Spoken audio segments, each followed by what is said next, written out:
Good morning, everyone, and welcome to the Mac and Jack Sports Show.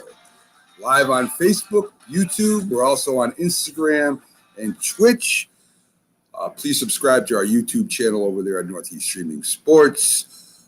Like, follow, and share us on our Facebook pages at Mac Sports and also on the Northeast Streaming Sports Facebook pages. I'm your host, Mac, with my co-host, who's finally back, the legendary boxing writer himself, Jack Hirsch, and former president of the Boxing Writers Association of America, together bringing you national sports with special focus on Northeast sports from New York, Boston, and Philly. Good morning, Jack. Glad to have you back. Hey, it's good to be back, Mac. I'm far from 100%, but, I'm getting there. So it's good to be back in the game.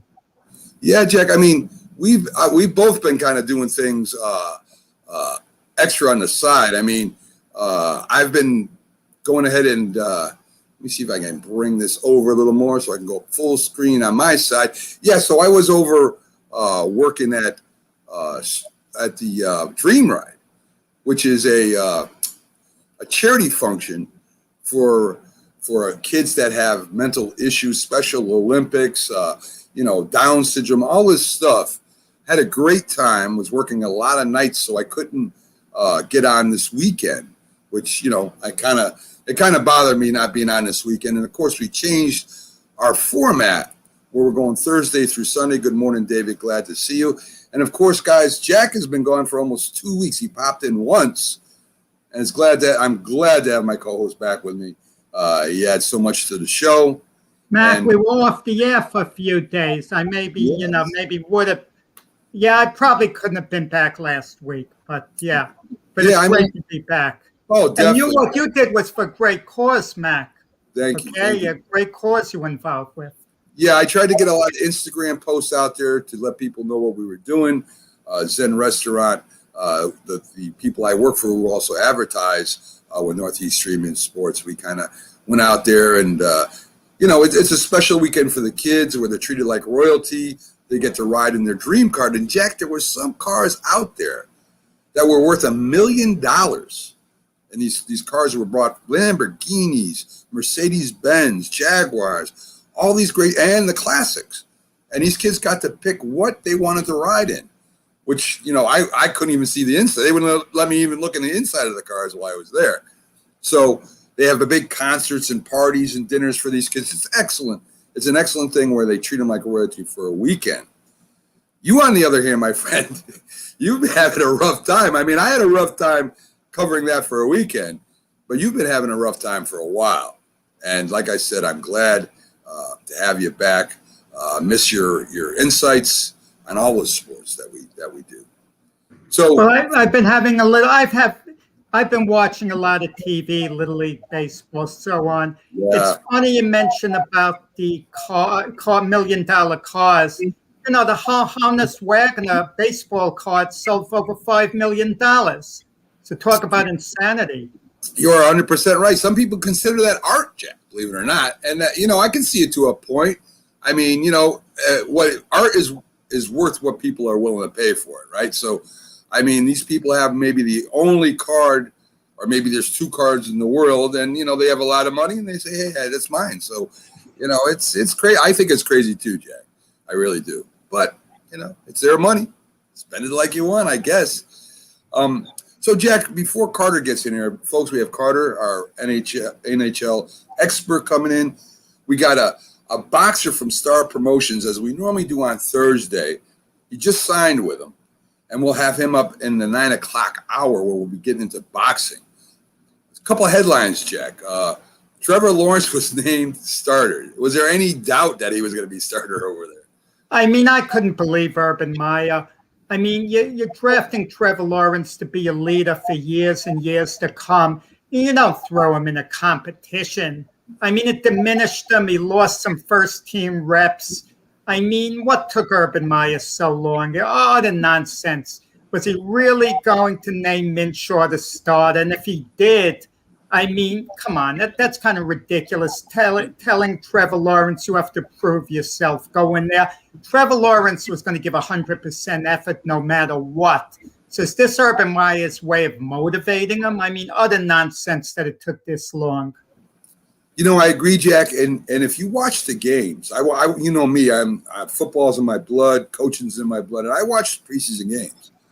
And the Saints wrecked the young quarterback. I mean, they were knocking him all around. So he's going to take his lumps. The Jaguars are not a good team. And when you're a first-round draft pick and you're going to be the starter, these guys are going to put that little extra hit on you. So there was a lot of, I guess I wouldn't say complaining, but a lot of people that are Jaguar fans and even in sports in general were kind of not. I don't want to say that they were. Maybe complaining. Maybe that's the word I'm looking for. They were complaining that he was leaving Trevor Lawrence in there and doing the extra reps, which he needs. But Urban Meyer has come under some scrutiny, Jack, from everything from Tebow to this now. Well, the Tebow thing, I wouldn't criticize him. Tebow got cut. It was just early in training camp. They had a gigantic roster. So he gave his favorite son a shot. That's all there was to that. But the Jacksonville Jaguars have a very poor offensive line. That's the only way I could justify Trevor Lawrence maybe not starting, let Minshew take the lumps. But then we asked the question, why wasn't the offensive line addressed? Because the Jaguars knew by the end of last year that they were going to draft Trevor Lawrence. They were going to get the number 1 pick. Why didn't they address the offensive line, sign a couple of free agents, draft maybe number 1 or move up? The number 1 draft pick, Travis Etienne, really, really good running back from Clemson. He's injured. He's out for the year. And it just seems, listen, for all we know, Jacksonville could be in the running for the number 1 pick next year. I mean, you never know. Wouldn't that be interesting if Trevor Lawrence is so-so this year because of the offensive line, and then they draft again number 1 and as this stud quarterback out there? Wouldn't that be an interesting scenario? It definitely would. Denver decides on Teddy Bridgewater as their starting quarterback. That's interesting to me too. I mean, Teddy Bridgewater, a lot of people say that he could be good, but I've been hearing he could be good since he started, and he hasn't been good enough yet, Jeff. Teddy Bridgewater seems to be the second coming of Ryan Fitzpatrick. I mean, this is his 5th team. I mean, he was drafted by the Vikings. He was the starter. He lost the job because he got injured, and then they got Kirk Cousins. And then he went to the Jets, and he wasn't going to play there because of Sam Darnold. Then he went to the Saints, and he filled in, and he won games for the Saints when Drew Brees was injured. When Drew Brees was ready to come back, Bridgewater wasn't going to play. So he moved on to the Carolina Panthers, and they made him their franchise quarterback. They signed him to a deal, and statistically he did well, but the problem was he couldn't close out games. There were 8 games where they had opportunities to perhaps win in the 4th quarter, and they lost those games. He wasn't a finisher. Now he went to Denver. He competed with Drew Lock. Drew Lock probably has more upside, a little more potential going forward. But Bridgewater, there's one word to describe him. He's solid. Yeah. He won't be spectacular for you. He won't be a game changer, but he's very solid. He could be a good game manager. And I guess that's what Denver needs at this point. They need stability rather than take another chance on Drew Lock right now. But if Bridgewater should falter at all, Drew Lock is still looking over his shoulder. Yeah, I agree with that too. A little news about ESPN. They end up canceling one of the shows that they had. Former basketball analyst Rachel Nichols gets let go because of some leaked phone call she had with a LeBron James kind of an advisor. I guess his name is Adam Mendelssohn. She was frustrated because another woman who happens to be black Maria Taylor, got the job to cover the NBA instead of her. So she complained that maybe, and she was frustrated that maybe she thought it was because of them ESPN trying to improve racial issues. Now, I'm not concerned what ESPN does or anything, but wouldn't you think she would be smart enough not to complain to LeBron James' advisor about that issue? Well, apparently she was close personally with LeBron James's agent. Why is she being fired? She didn't go on the air publicly and trash someone. She had a conversation that unfortunately got out. People tend to vent all the time. And, we're living in a cancel culture. I mean, I'm actually sick of it. You say one thing, and listen, I'm not being hypocritical, okay? I'm talking now as a white person, but I'm also talking about someone whose religion is Jewish. And I'll give an example. In 1998, one of the composers of the Tokyo Olympics, he tried to add in a song, and he said something about the Holocaust that was really negative, that Jewish people could take offense to, and he got fired. They found out 23 years later. I was totally against him getting fired. 23 years ago, he makes a remark. What's he done since then? Has he said anything negative? People sometimes vent, they joke, or the wrong word naturally comes out of their mouth. They shouldn't be fired over one thing, unless that thing is so totally vicious and was intended to be vicious at the time. And can't people apologize? Can't people explain themselves? Listen, the same thing happened with Tom Brenneman on the Fox network. He made a remark off camera. A hot mic, a little joke, something about being, gay and so on. And it was caught, and he got fired after all the years. He was genuinely contrite. He was joking around, had a 1 second lapse in judgment. And Mac, you and I could get canceled one day. We could just make a little bit of a joke on something. It could be on anything at all. It could be to a friend of ours. And someone could dig it out from 25 years ago. They could dig out what we said 30 years ago as a joke and say, oh, he's a racist, he's anti-this, he's anti-that, and all of a sudden get fired. I mean, it's lousy. Listen, it depends how big you are. Stephen A. Smith, for example, could say whatever he wants virtually, and ESPN will just make him apologize and skirt around the issue, and then they're going to move on. It depends how expendable you are, unfortunately. And I'm sick, Mac, of people who could build up a great reputation their whole life and say just one thing and then get canceled out. I'm absolutely disgusted by it. I agree. And with that being said,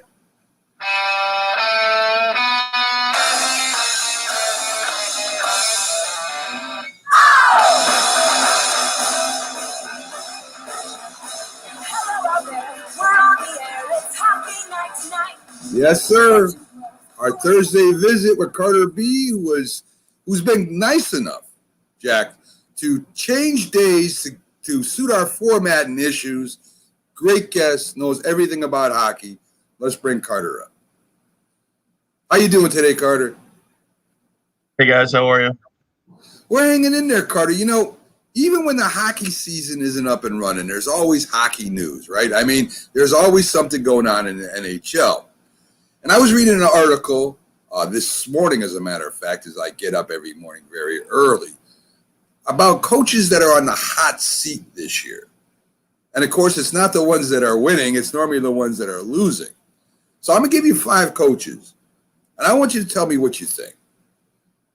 We have Daryl Suter from the Calgary Flames, who was just hired.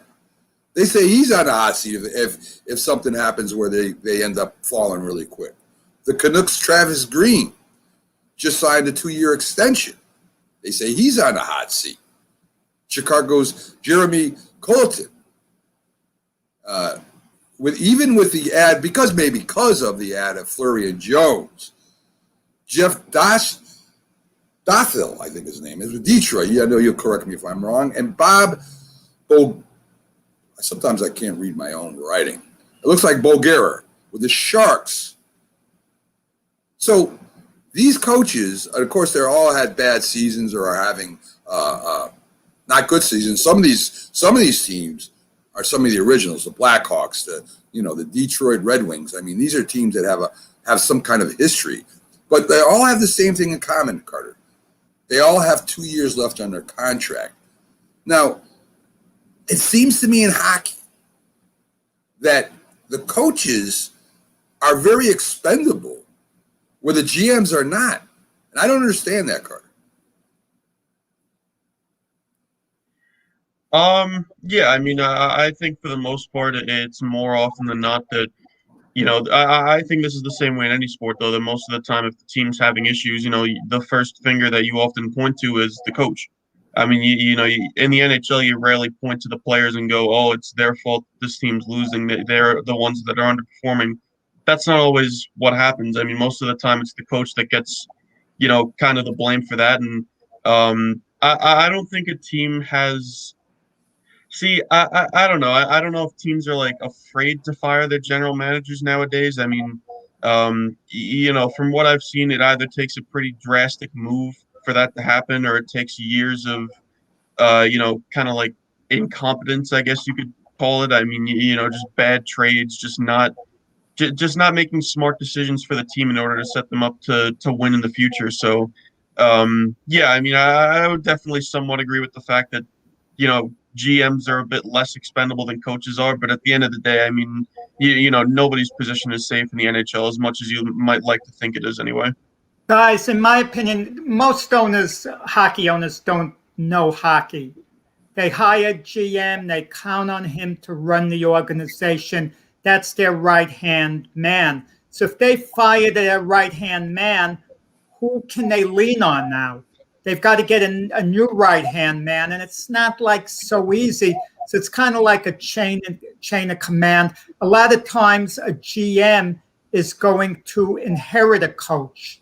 And every new GM likes to bring in his own guy, okay?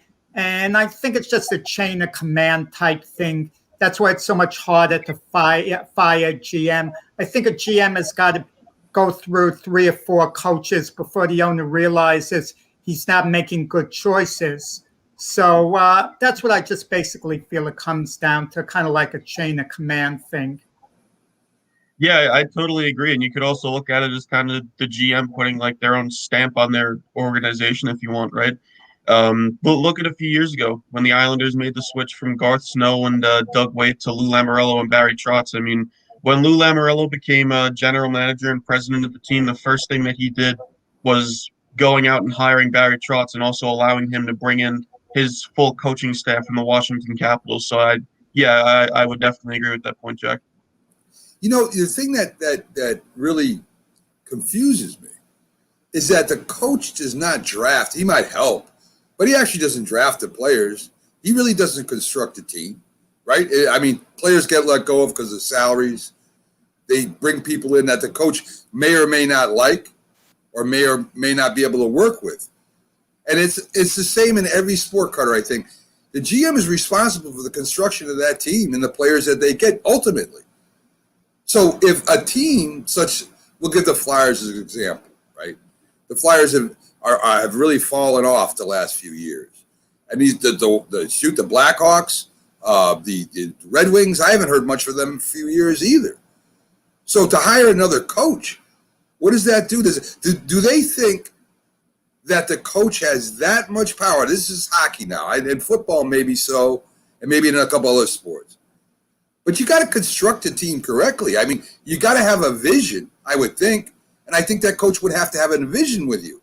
So if you're signing him to an extension, you must think the coach is doing all right and then go to fire him. It just doesn't make sense when the GM has the ultimate power of what that team does as far as contracts and players. What do you think, Carter?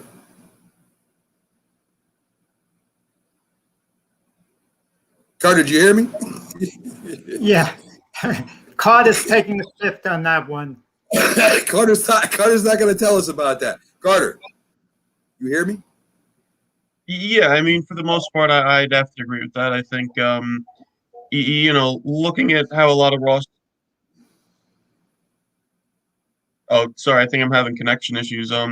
But yeah, I mean, to answer your question, Mac, I mean, even though the coach might not have a direct say on what general managers do in terms of trades and the draft and all that, I do think the general manager, the coach and general manager have a lot of communication with each other in terms of, what they think is best for the team, and you know, the general manager and the coach communicate enough that they know what players to get that would match the style that would, best suit the way that their team plays, if that makes sense. I don't want to keep bringing it back to this, but when the Islanders went out last year and they got JG Pageau from the Ottawa Senators, right? Pageau was a very good defensive center, and they realized that playing for a very poorly constructed Ottawa Senators team, that he would fit the mold that the Islanders were looking for in order to make a deep playoff run, right? At the time, they were lacking a third line center. They needed someone in that shutdown role that could kill penalties, and he's a right-handed shot, which instantly makes him a little more valuable in the NHL. So, yeah, I mean, I would definitely have to, to agree with that statement for sure. So let me go to Jimmy Hoops first. Tell me if I'm saying this right, Jack. And Carter, the veteran, NHL veteran, dies at 31. He was at Boston College. He played for the Bruins for a while. He was also it's Hayes, Jimmy Hayes. Passes away at 31, leaving behind family, wife and kids. His brother Kevin Hayes is a Flyers center. Never really watched him play. I don't know if you did, Carter, with the Bruins or whatever. It's a shame somebody that young passes 6'5", big man. It's a shame when somebody like that passes away at a young age like that. Yeah, it's absolutely heartbreaking, and I get the chance to watch him a little bit. He was never a guy who was going to lead your team in points or anything like that, but he was definitely a good depth piece to complement a contending group. And with Jimmy, from what I've heard, I mean, obviously I've never met him personally, but he was just one of the funniest guys out there. He would always light up a room whenever he'd walk into it, and a lot of guys, are very, very heartbroken over what happened. So. Definitely sending thoughts and prayers out to Jimmy's friends, family, and everybody else affected by the tragedy. It's very sad. No, yes, it is. In Hall of Fame forward of the Rangers, Robert Gilbert passes at 80 years old. Jack, I don't know much about him. I know you probably. Rod Gilbert, okay? Rod Gilbert, a hockey player of my youth. I mean, Rod Gilbert came along in the 60s, 70s, and very good-looking guy, heartthrob, nice, very nice man. And he gave the Rangers this nice, clean-cut image, which I mean in a positive way. That's not always thought of a positive way in hockey. Was one of their wingers, one of their big scorers, a really excellent player. He was considered a gentlemanly player, which wasn't the most popular thing in hockey to some. But he had his toughness too. What had happened? Eventually, John Ferguson, a great Montreal Canadian player, took over as head coach of the Rangers. And John Ferguson had a reputation as a fighter. Ferguson's thing was, hockey players have to fight all the time, intimidate opponents, and that wasn't Gilbert's style. This was to finesse the opposition, get open, and score on something he was tremendously effective of. So eventually, and they played as teammates in the summit when the United States played the Soviet Union in the 1972 famous Summit Series, in which the USA rallied and won 4-3 with one tie. They scored in the last minute of the 8th game. Imagine that, an 8-game series, and that was bitterly fought. But Ferguson saw firsthand that Gilbert just didn't want to mix it up. And Ferguson, Gilbert described him as an egomaniac. Players had to fight all the time, and Gilbert didn't want to do it. He didn't need to do it. He could beat you just on skill, and he did. So when Ferguson took over, as head coach of the Rangers, they let Gilbert go, but they did it when the team was on the road. But what happened soon after? Sonny Werblin, the guy who signed Joe Namath, of that fame, he took over Madison Square Garden, the running of Madison Square Garden. And Werblin loved Gilbert. So when he took over, think of that karma. Gilbert tells Werblin the way Ferguson is, and Ferguson loses his head coaching job not so long after. And it wasn't because Gilbert said fire Ferguson. Gilbert wasn't a bitter type. He just expressed his opinion, and Gilbert was let go in a really poor way. But Rod Gilbert was one of the most popular athletes, not just hockey players, in New York when he played. Joe Namath obviously was the icon of icons. Then you had Tom Seaver. One step behind those guys was Rod Gilbert. Great scorer, great player. And you think of those teams, goalie Eddie Jacquemin, Jean Rattel, and the whole group. Those were teams to remember. That's when you had 6 teams in the NHL. And those Ranger teams were very good, but they just couldn't quite get over the top. Just couldn't quite do it. But Gilbert always retained his popularity over the years.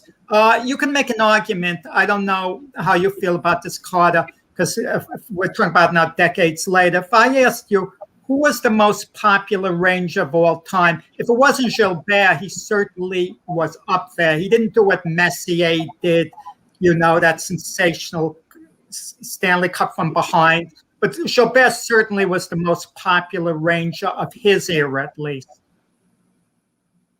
Yeah, absolutely. And, I never got the chance to watch him play, but I know that he held the nickname Mr. Ranger, right? So I think that obviously tells you the impact that he had on that organization and the team, even if they never managed to get over the hump and do what Messier and guys like Brian Leetch and Mike Richter did and take home the Stanley Cup. So it's definitely a sad day for Rangers fans, and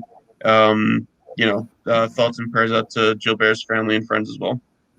So sticking with the Rangers, Henrik Lundqvist announced his retirement after a 15-year career.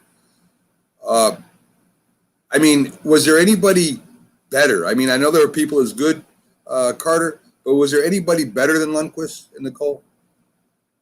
In NHL history, yes. In Rangers history, it's hard to put anybody above him. I think the big thing, and I hate to bring this up, people are going to think I'm biased, but with Henrik Lundqvist, I think one big thing going against him is that the fact that he never won a Stanley Cup. And I know that, in all sports, not just hockey, championships are a big deal in terms of ranking where players are in terms of their Hall of Fame, Hall of Fame careers. But there's no doubt in my mind, Henrik Lundqvist is a first ballot Hall of Famer. The first year that he's eligible for the Hall of Fame, he's going to get in. It's not the NHL Hall of Fame, it's the Hockey Hall of Fame. And regardless of what he's done, in the NHL, I think he's either 5th or 6th all time in wins. But he's had a lot of success on the international stage as well. He's won a few gold medals with Team Sweden. So I definitely think that he's going to make the Hall of Fame at one point or another. And personally, I'm excited to see the day that his number gets retired. They haven't announced the game that it's going to happen yet, but this is, even as an Islander fan, this is a guy that I've pretty much grown up watching. Every time that the Rangers have, played a game, it seems like Henrik Lundqvist was the guy.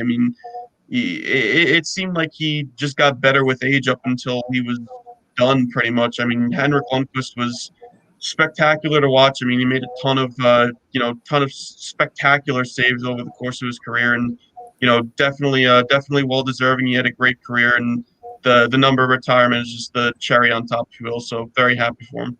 Carter, you make a great point about not winning a championship, and when you said that about Lundqvist, it made me think of Dan Marino, for example. Had Marino won a couple of Super Bowls, we might be saying he was the greatest quarterback of all time, but he didn't win a Super Bowl. Same with Lundqvist. Had he won a couple of cups, it really would have elevated him. And even though it wasn't his fault at all that the Rangers didn't win the Cup because it's a team game, unfortunately, that's how we sometimes have to rate players. We have to take a look at championships, whether we like it or not.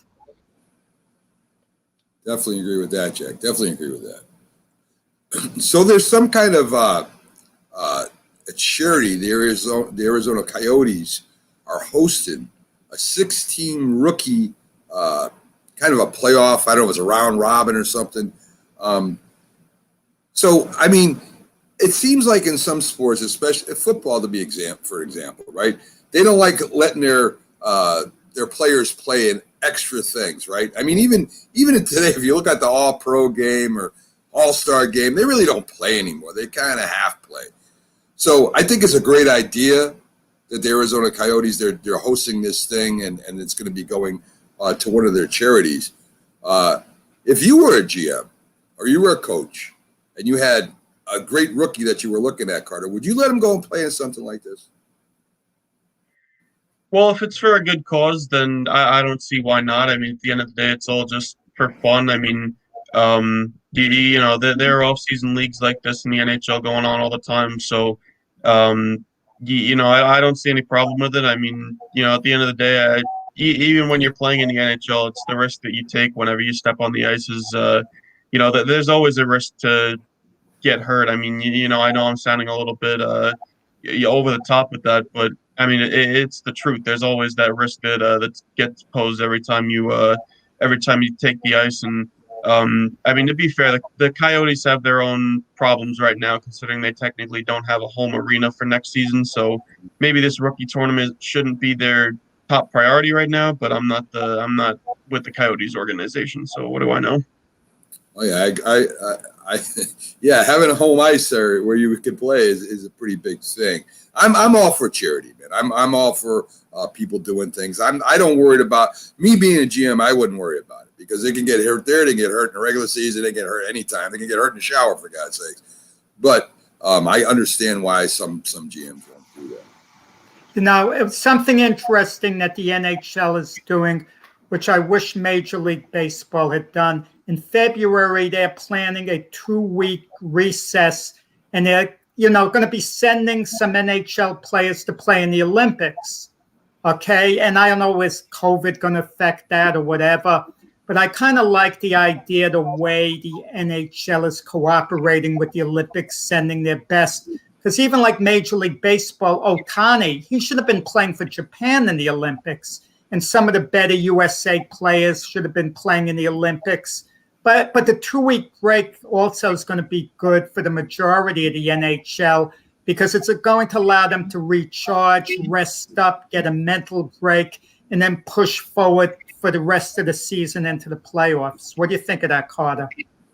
Yeah, I totally agree. And, technically as of right now, there's nothing that's confirmed that's sending the NHL players to the Olympics. I know that they've named a few NHL head coaches to serve on Olympic rosters if that was the case. As of right now, I mean, I would think they're going to the Olympics mainly because when the NHL put out their schedule, they put out the version that has the Olympic break in there, which is the 2-week break in February. They also have a schedule that they've sent all teams that don't have that break in the event that they don't send NHL players to the Olympics. As of right now, I would think that they're going to, mainly because I feel like if they weren't, they would have announced it already, especially with training camps and everything coming up. Teams are looking to sell tickets to their home games. And if you're not sending players to the Olympics, you don't need that 2-week break. The whole schedule then gets shifted around and you got to switch up all your home, the dates of your home games. It's going to be a whole big thing. So, just yet. I would think that the decision has been made, and we'll see NHL players in the Olympics for the first time since 2014. Yes, great. I think it's a great idea too. Of course, there goes injuries again. That's something that maybe some teams won't want to take have some of their players go over there, but I think it's important that they do. So, Carter, any news that you know of on the rise before we let you go in hockey? Is there anything that you read or saw that kind of piqued your interest? Nothing really. I mean, I'm sure that I'll see something breaking on Twitter about 10 minutes after I get off, so that always seems to happen anyway. So Yeah, definitely, Carter. Well, we want to thank you for changing your schedule, coming back on Thursdays with us. As you know, we changed our format somewhat, so we'll be doing 4 instead of 5 days. And always a pleasure having you on, Carter. Nobody knows that I know of knows more about hockey than you, so we really appreciate you coming in. thanks, guys. It's always fun. Take care, Carter. So there you go, folks. Carter B with your hockey update. Always does a great job, and I know Carlos does not like Trotz. I think it's unpersonal, Jack. I think maybe Trotz stole his girlfriend or something. I don't know. I don't know. Doesn't Carlos want Tom Thibodeau fired as well? Yes. He wants After last year, he wants Thibodeau fired. I mean, who is tougher, Carlos or George Steinbrenner? I think Carlos is, Jack. I really do. I mean, you don't care if you made it where you made it to. We got to get rid of this guy. But it's always great having him on. So, Jack, before we get to our first commercial break coming up in the show, let's talk a little bit more about sports. And the MLB is really cooking right now. And I know you got to be happy because you've been predicting this all year. The Yanks have finally got it together. And, of course, them 2 lefties that they picked up has directly, and we've talked about that a lot on the show, that they need more lefty power and lefty hitting. And those 2 acquisitions have turned things around. It's not just having the lefty hitters, Jack. It's that it kind of overflows into the whole team, right? There's a lot of different matchups you can do now, a lot of different options. They're both great fielders. They've made our defense better as far as the Yankees go. And our pitching staff, our ERA is 2.44 right now, and they're in the middle of one of the best winning streaks they've ever had. So the Yanks are only 4.5 games back behind the Rays with their winning streak. The Rays are still playing outstanding, folks. They're 8-2 over the last 10 games, so they're not really losing games. It's the Yankees are on a hot pace right now, and it looks like, Jack, that the Red Sox have evened out. They went 5-5, so they still got a shot at getting to the playoffs. What do you think about that race over there in American League East? Well, I'm going to tell you, it has to be frustrating for the Yankees because Tampa Bay is playing just as well as they are. And you want to win the division because getting in the playoffs, it's a 1-game playoff for the wild card, 1-game playoff. And that's a very dangerous proposition. I mean, the Yankees could be playing so outstanding rest of the year. And let's say they finish behind Tampa Bay and they just happen to lose the 1 playoff game. Then what? With the Yankees, the work's still cut out for them with the bullpen. You know, Peralta came in for Chapman the other day. I don't think Chapman was as bad as made out to be the other day. But the bottom line is, he's got to be the guy. He's got to get back to a level of domination where they can count on him because you can't really count on Peralta being the closer as good as he was and as well as he battled with Freddie Freeman for the final out, the other day. But it's really fun to watch the Yankees. They're going to have, you mentioned Rizzo and Gallo, they're 2 left-handed bats. Well, Rizzo's going to be a free agent at the end of the year, and he's 31 years old now, I believe. And he's not going to be an easy guy to re-sign because I wouldn't sign him for more than 4 years, okay? And I wouldn't give him crazy money. I'd give him good money, but not crazy money. And other teams are going to bid on him, and you have to resist the temptation of the long-term contracts because they usually always really bite you. So, let's see how it plays out with him. I would be surprised if Luke Voigt is the starting first baseman next year because he's under control to the team through the year 2024, where Rizzo's a free agent. And there are going to be moves to be made. And we'll see. Vasquez at shortstop for the Yankees has been a nice surprise. But there are going to be a number of stud shortstops available as free agents. Let's see what happens with that. And the Mets, that's another area, Mac, that, listen, I'm a Yankee fan who likes the Mets, actually. I want all local teams to do well. But the Mets have really hit rock bottom. The Mets are now what the Yankees were early in the year. Yeah, I mean, listen, the Mets pitching is, I've never seen a team sink so fast because of one guy. I mean, I know Jacob deGrom is a great pitcher. And this is the first year of the new owner too, Jack. So I don't blame him for not getting more pitchers. I don't, and the hitting, as Carlos has said at home, has been terrible, Jack. Well, yesterday the big controversy: Louis Rojas takes out Taijuan Walker in the 7th inning. He'd only thrown 74 pitches, and he took him out after a bloop single and an infield error was made. So they weren't hitting him hard. And he brings in Aaron Loup, who's had a great year coming out of the bullpen. But Loup's first pitch, a double is hit and 2-run score. And then the Mets come up in the 9th inning, and the Giants commit 1 error officially, but really 2. A foul ball pop up that the first baseman should have gotten with the Giants. He drops it. Then the left fielder collides, Donaldson with the center fielder, Yastrzemski, which should have been Yastrzemski's ball for an easy out. It was like Little League stuff. So the Mets were actually given 5 outs in the inning, but couldn't score, and they lose the game, and big disappointment. Yeah, big one. So the Yankees swept the Braves in 5. They got 5 swept the Braves. Sorry, they got 5 games with the A's. Tampa Bay swept Philly. They got the Orioles coming up. The Sox went 1-1 with the Twins and are at Cleveland for 3. And what's interesting over there is that the Mariners are coming on strong. The A's are falling, and the Astros aren't playing well right now, Jack. So, I mean, there's a lot of races. I mean, including the wild card and first place teams. There's a lot of races still open right now, just in the American League itself. Jack. Yeah, I mean, it's going to be a scramble for the wild card spots because Oakland is starting to slip, and that gives Seattle, a little optimism. And it's going to be interesting who's going to fall by the wayside. Are the Red Sox going to regroup and come back? Is Oakland going to regroup? Is Seattle going to go on a little bit of a run? I mean, there are more opportunities in the American League. There are a few more teams in the mix than there are actually in the National League. Yeah, the National League, I'm glad you brought it up. The Giants hold on. They're 7-3. The Dodgers are 9-1. San Diego, 2-8 in their last 10. They got injuries in the pitching staff. Right now are tied with the Reds with 59 losses. We were saying the Padres definitely were going to be one of those 3 teams.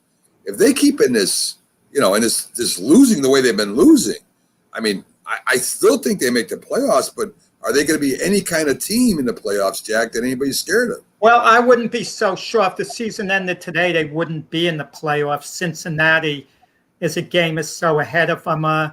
Padres lost a 16-game marathon to the Dodgers yesterday. No, the Padres a few days ago, they fired their pitching coach, Larry Rothschild.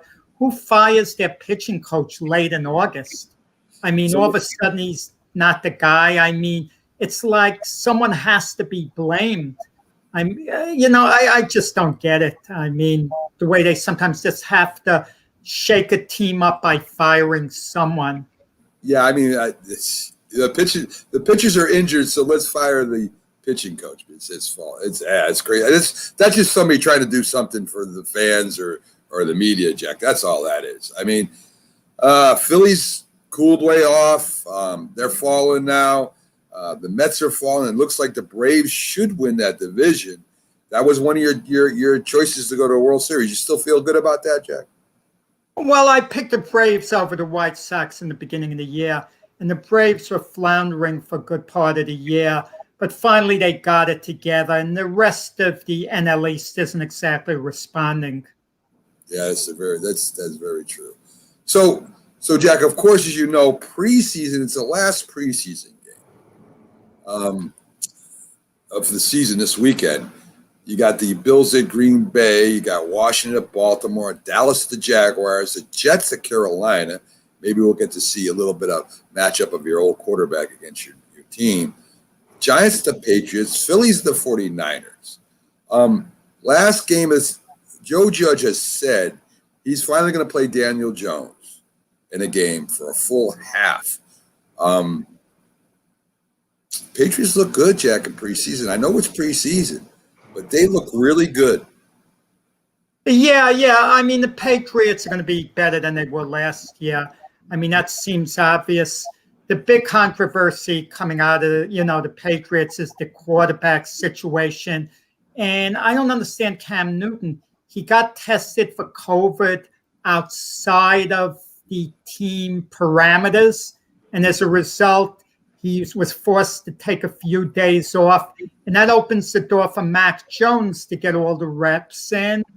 I mean, I don't understand the miscommunication with Cam Newton. He's a smart man. I mean, what went on? You mean he didn't know that he couldn't do that? I mean, I just don't understand. Yeah, me either, Jack. He has a shot at maybe being the starter this year. Any chance he's got but Cam doesn't seem to be worried about it, Jack. That's the thing that's blowing my mind. I mean, Cam Newton is, they say, he's a good worker. He's working with the quarterback. They're helping each other. Just signed a decent sized contract for him, the extension they put him on. But he doesn't seem to mind not wanting. He reminds me of Tua when he was in Miami last year when Fitzpatrick had come in him. It's like, okay, go ahead. It's fine. No problem. I don't get that. It's like I don't know if they're not worried or they're just at the point in their career. I don't know. I don't understand why Cam isn't worried about having a starting job in New England. No, I mean, Cam's a great competitor. He badly wants the starting job. But Cam has had his personality outwardly is flamboyant. But he's impressed the Patriot personnel, Bill Belichick, the offensive coordinator, Josh McDaniels, because he works very hard and he gets along with people, okay? Football is his main focus when he's there. And when he's done with the practice, he'll dress all flamboyant, so that'll create a certain image. But once he hits the field in the film study room, he's 100%. I thought he got a little bit of a bad rap at the end at Carolina. But listen, when you draft a guy number 1 overall like Mac Jones, it's usually just a matter of time before he's going to start. The question would be, how long can Cam hold him off? That's the question. Yeah, I mean, it's just weird to me how some players are more acceptable to not starting than others. It's kind of crazy to me. Some news for you folks before we get to our break. We're going to have 4 new shows on YouTube. We have JMB Talking Shop. That's, of course, our friend, 2-time Super Bowl champion, Jim Jeffcoat, with Byron Williams, who also comes on the show, New York Giants star wide receiver.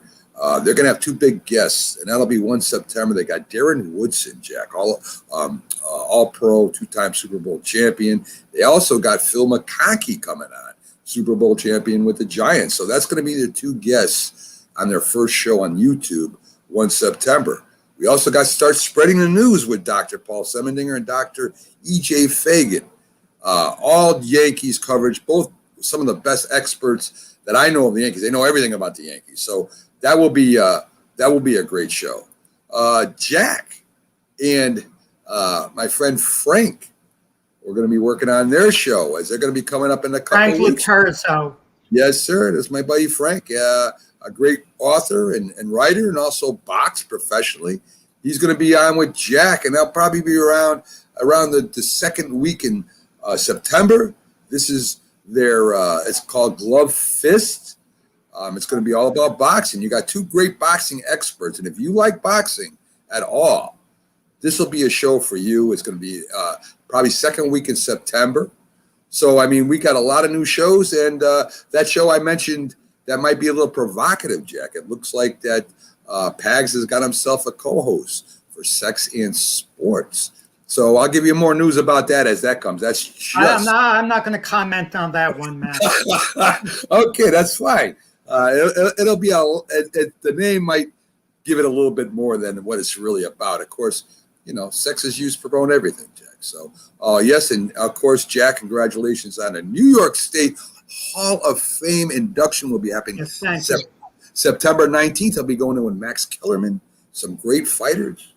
And we're going to hopefully carry that live as he gets inducted. I want to see him do his speech as he's done for years.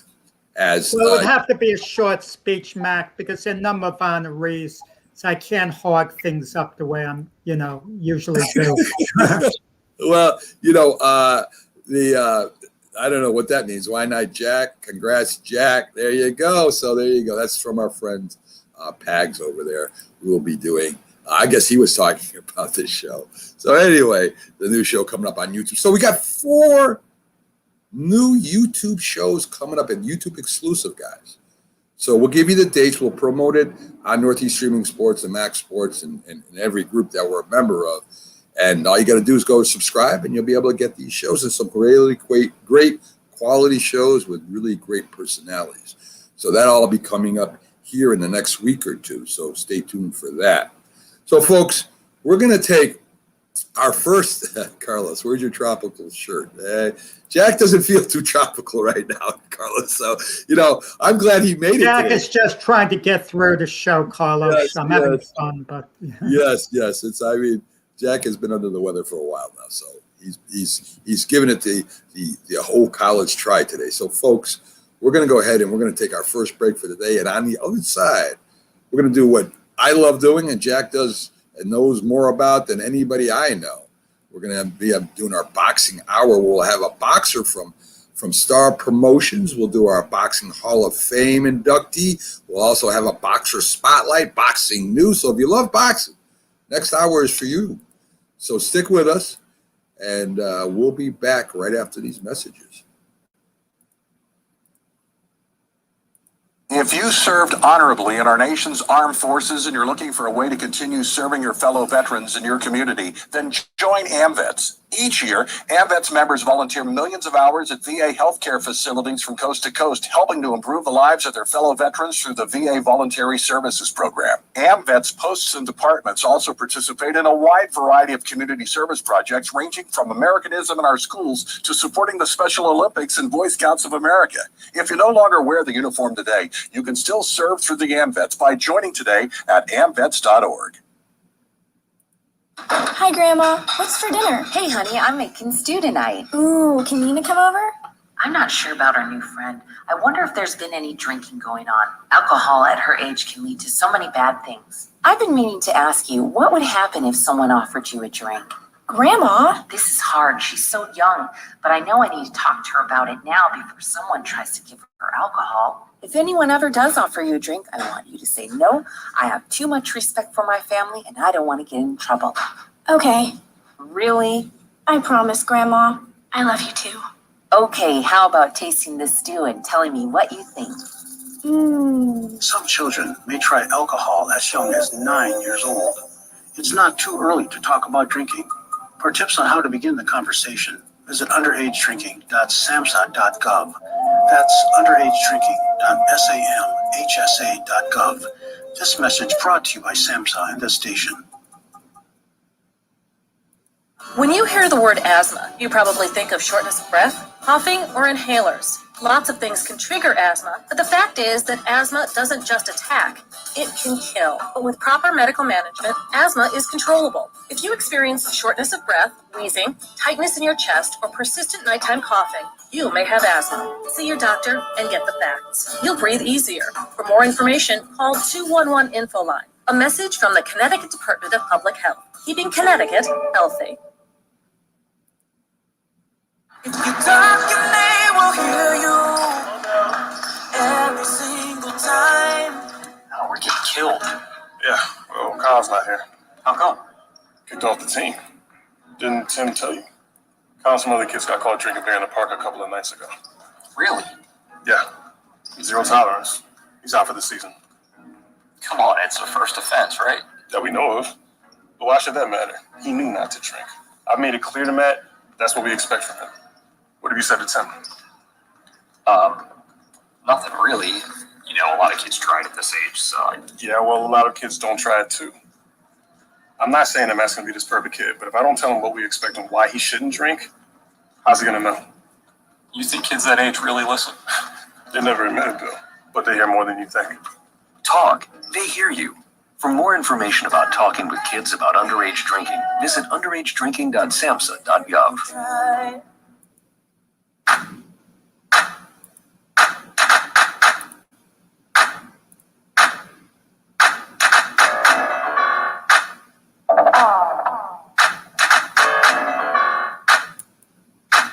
Good morning. You're listening to the Mac and Jack Sports Show on Northeast Streaming Sports. Good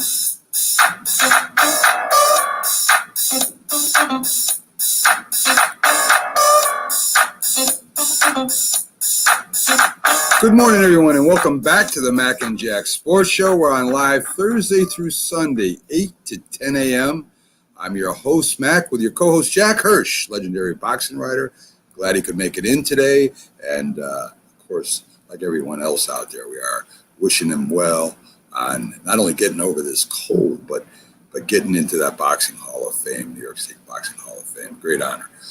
Folks, so... Virus, Mac, virus. I'm not a wimp. A cold I'll get over quick. Yes, you are a tough man, Jack, that's for sure. Not really. I don't see how these guys could play a game this way. Like, let's say it's a Super Bowl game, especially the way I was feeling a few days ago. I mean, but they have all these specialists. They shoot them up with whatever, but they're phenomenal. So much admiration for these athletes who play while they're hurt and sick. Yeah, no doubt. I mean, they definitely do have the specialists there that got the IV hooked up into them at halftime or during the breaks, and they're doing everything that they can to stay healthy. So I was just mentioning that Jack and Frank are having a show coming up called Fisted Glove, Jack. And I mean, you've talked to Frank. We've had him on the show a couple times when we did the Fight of the Century. I've had him on as a guest recently. I talked to him about it, and he's all for it. And of course, the first guy he mentioned was you, and how we would love to do a YouTube show with you. And I asked you, and you agreed to do it. So, what are you guys going to talk about besides, I mean, what are you guys being writers, authors, covering fights around the boxing world most of your lives? I mean, there's got to be some great stories that you guys are going to be able to tell. Oh, amazing stories we're going to be talking about. And what people don't realize, a lot of young fans, they like old school stuff. We're going to have a lot of old school stuff. We're going to have modern stuff. And it's really going to be good. The level of discussion, it's going to be really, really a lot of fun.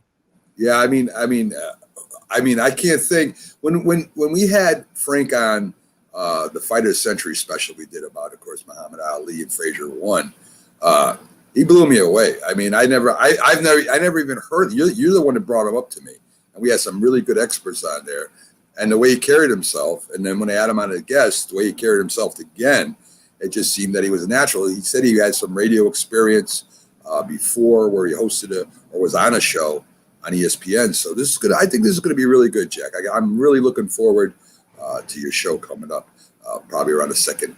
Yeah, well, we're going to have a lot of fun doing it, and people are going to have a lot of fun listening to it. Yeah, definitely. So while we're waiting for our guests to come in now, guys, more interesting to me is about his name. I mean, we're going to have a boxer coming in with the nickname The Scientist, Jack. You normally hear the Tank, Explosion, the some kind of macho name. And this guy's nickname, his name is Ray the Scientist Quadro. I like it. It's original. I like it. Yeah, right. It's like he's mixing up some potions back there or some kind of thing. So it'll be interesting to have him on. But before he gets on here, and he should be in here in a little bit. Sometimes they're late because of connection. They've never done this before. So I'm going to go and I'm going to talk a little bit about, of course, something we do every Thursday. And we have a wall of fame, folks, over at nessp.info. And check it out. I mean, the whole website over there is awesome. But we've been doing the lightweight division, Jack. And of course, we had some of the greatest of all time. This guy I watched, and he was a great fighter. His name is Pernell Whitaker. Now, Pernell Whitaker, he held a lot of different belts, but he was a great lightweight champion, Jack.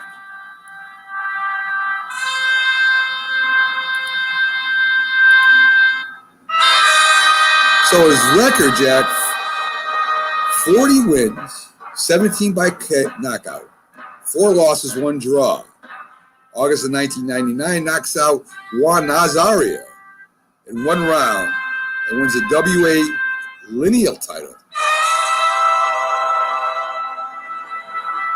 First undisputed champ since, hold on, Jack, you're right now you're muted, since Roberto Duran. Duran, right. Kevin Durant is so popular, that's understandable. I would add in the T inadvertently myself. Yes. Duran. So, Jack, I imagine you covered Whitaker a few times and maybe wrote about him or maybe went to one of his fights. Maybe, I don't know for sure. But the man was definitely a great lightweight champion.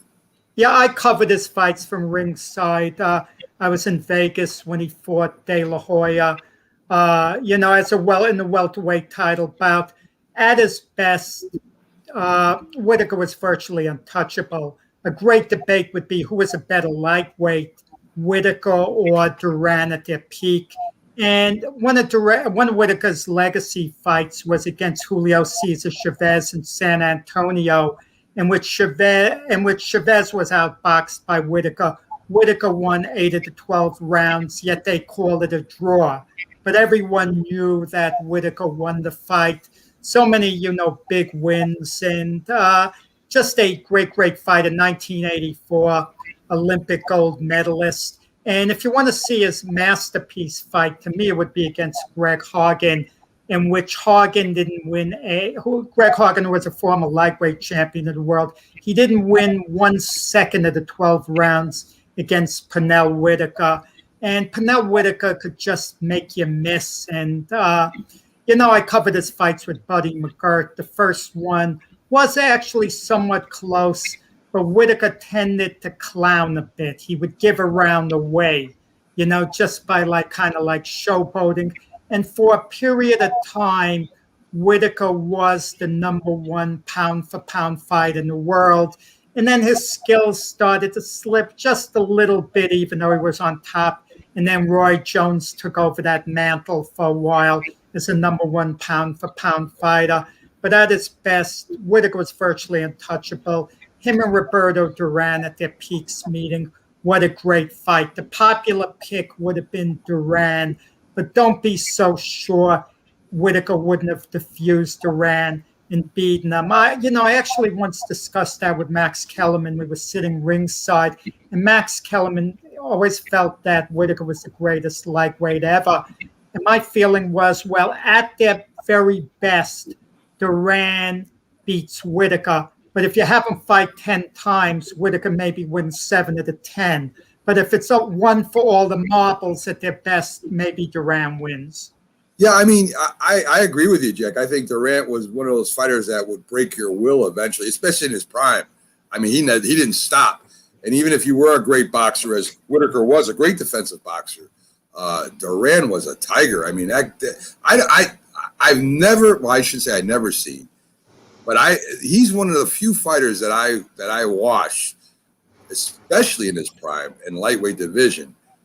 It seemed that you couldn't get rid of the man. The man was all over you. And no matter what you did, he was always right there, right inside, right in there. And a lot of people call Duran dirty because of elbows and heads and stuff. I just think he was a warrior. Whitaker, great fighter, great defensive fighter. I think it would have been a hell of a fight, Jeff.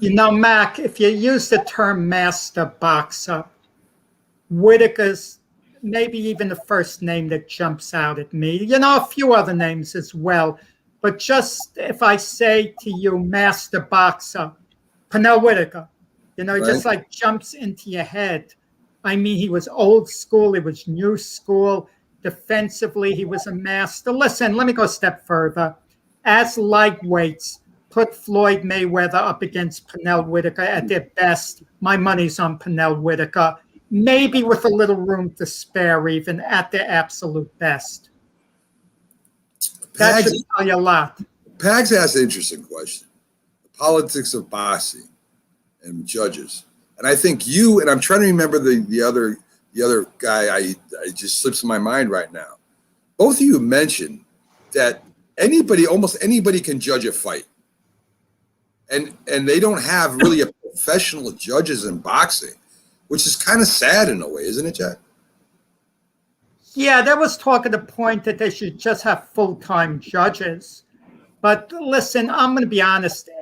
Some of these judges are so off base. Why are they even using them? Some of their cards are so ridiculous. I mean, I could use Pags full-time as a judge, and he could do a better job than some of these other judges. And I'm not joking around. Yeah. I mean, some of the cards you don't understand. Listen, if it's a close fight, I could understand 7 rounds to 5 either way.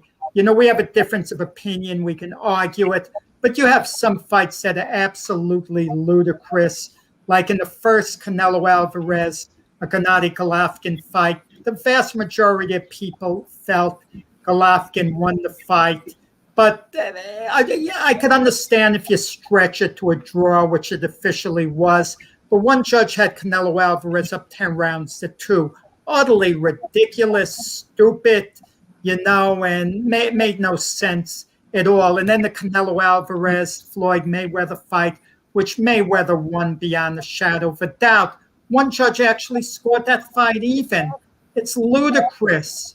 I mean, absolutely ludicrous, you know, something like that. And the sad part about it is that these judges continue to work. Listen, anyone can have an off night. I understand, but it can't be such an off night. Mac, if you have to collect the money and you got to put it back in the till for the boss, anyone can make a mistake, you know, on a rare occasion in what they put back, okay? But if you're supposed to put back $1,000 and only $150 are in there, that's like off the charts. Like, what are you counting? I mean, how can you be so off base? I mean, it just makes no sense sometimes. A lot of the time, it doesn't make sense. Have you ever interviewed one of those judges in one of those fights, Jack? Have you ever talked to them, say in a fight that you know was one of the judges was totally off? Have you ever got a chance to talk to these guys? No, they're not supposed to talk to anyone. Okay, once at Madison Square Garden, I'm not going to mention what it was. There was a controversial stoppage, and the referee wasn't aware there was a standing 8 count for that fight. He told me that as soon as he left the ring. And that was bad news. I mean, you know, you have to know that. That's an important thing. And but the commissions don't want them talking, you know, to people in the media. You want to know something, but it's unimportant. I mean, I don't care to talk to the judges. I know what I saw when I'm watching a fight. We all do. And I look at things in the consensus. If I score a fight one way, Mac, and the vast majority have it the other way, I have to come to the conclusion I'm wrong. What was I watching? Okay? But some of these judges, they're going to be steadfast no matter how they score it. They're going to insist they were right. And we're going to hear the old line, well, it's scoring is subjective. Of course it's subjective. But some fights are obvious who got the better of it. And, you know, you could be a little off. Differences of opinion are okay, but it can't be so off the charts. Well, Jack, in the other sports, right, you have referees that may get suspended or fined or don't work certain games because their calling isn't as good as others. I know the umpires come under screening. Do the judges, and to me, that's the same thing. They're judging. They're out there judging balls and strikes or calling penalties when they should or shouldn't. Do the judges ever get suspended or do they ever get fined in boxing? Once in a while, there's a little suspension, but then they're back at work eventually for the most part. I don't know, Jack. Yeah. I mean, if you're talking, these judges say whether you become champion or not. That's a pretty big responsibility they have, right? I mean, you think about it, you know, that one, how many fights, and I've watched a few, where you know the other guy won. And I mean, if you watch, I mean, I'm no expert, but I watched, you know, who's winning, who's putting the best punches together, who's ducking the most punches. I said, that guy easily won. And then the split decision comes, it becomes the other guy's fight. I look at it like, not being a judge, not being an expert, what are you talking about? I mean, to me, there's got to be some kind of discipline that gives to these guys that they're deciding people's careers. Yeah, you know, you have to really score a fight before you give an opinion that a guy got robbed. And you know what bothers me? If it's a close fight, no, I'm never going to say a guy got robbed, even though I feel a certain fighter deserved a decision. But this has been a long-term problem in boxing, and it's not going away so quick, unfortunately. Yeah, I've seen it a couple times. So, Pags asks, if it's so subjective, why not use 5 judges instead of 3? Do you think they need more judges, Jack? I mean, you have a judge on each side of the ring, so it might improve accuracy, but it's not accuracy so much, it's judgment. You know, I just got in touch with an old friend, former featherweight champion Tom Boom Boom Johnson, through social media. And I remember the way Tom Johnson won his featherweight title under the most bizarre circumstances. He's fighting in Mexico against a Mexican, Manuel Medina, meaning he can't get a decision. There's an American judge, a neutral judge, and did I say American, Mexican, and neutral judge? Okay? The neutral judge scores for Tom Johnson. He's a challenger. The American judge scores for Medina. It looked like Johnson won the fight. In the last score, the Mexican judge actually scores for Johnson, which is a rarity, okay? And he wins his title that way. Things like that I like to see, really an honest assessment, of a fight, but that's so rare. Yeah, it is. Don't look like our guest is going to make it. I don't know what happened in the thing. Maybe I'll get it late. I don't know. But we're going to push on with our boxing here. For the boxing spotlight, Jack, I've been kind of picking guys that really, I don't want to say that aren't known, but really didn't have the kind of careers that, other great boxers did. But for this one, I wanted to take a look at one guy. And he's remembered by a lot of boxing fans as the guy who lost to Muhammad Ali.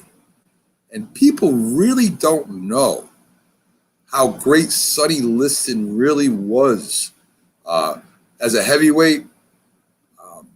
This guy intimidated people, Jack. A lot of people compare him to maybe a George Foreman with the reach and the power. Now, I know you've watched some of his fights, maybe many of his fights. What was your opinion of Sonny Liston? Wow, Sonny Liston was the most intimidating fight of all time.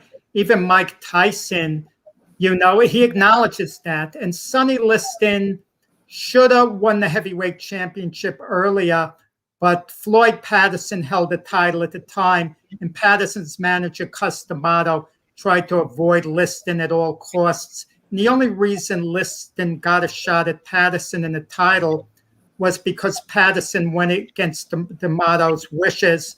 As a contender, he knocked out fighters like Cleveland Williams, Zora Foley, outpointed Eddie Machin, the defensive wizard who managed to last the 12 rounds against Liston, a rarity. And when Liston got his chance at the title, he knocks out Floyd Patterson in the first round.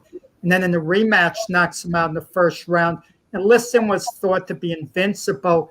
And when he fights his young challenger, Cassius Clay, Liston was a 7-1 favorite, which at the time, 7-1 was huge, enormous.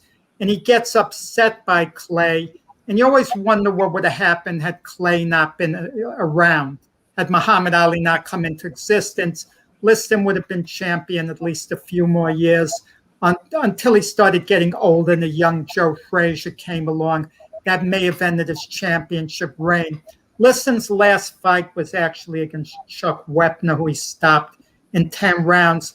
And Wepner, who fought Muhammad Ali too for the world heavyweight title, told me Liston was the better fighter, that Liston was the greatest heavyweight of all time. He felt the Liston-Ali fights, were fixed. I don't agree with that, but that was Wepner's opinion.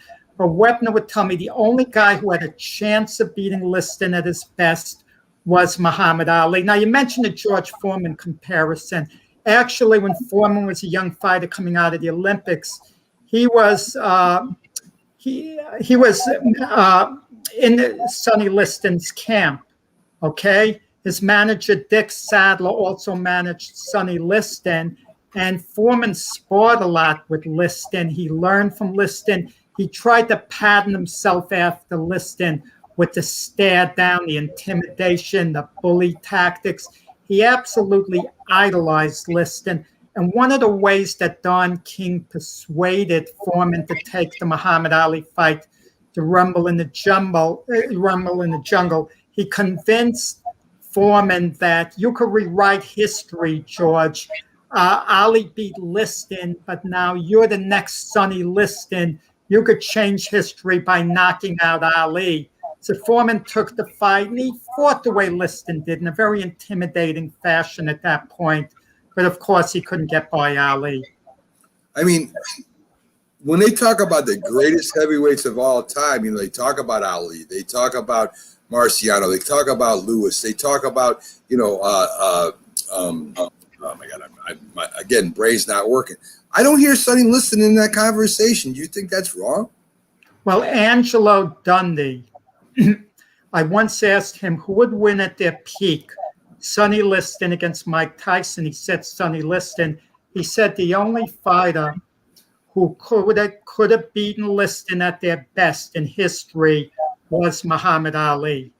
You know, he thought Liston was absolutely outstanding, great, and a bigger version of Sonny Liston. He weighed about 209, but if he fought in this era, his weight would have been closer to 230. And Liston, I mean, he was a handful.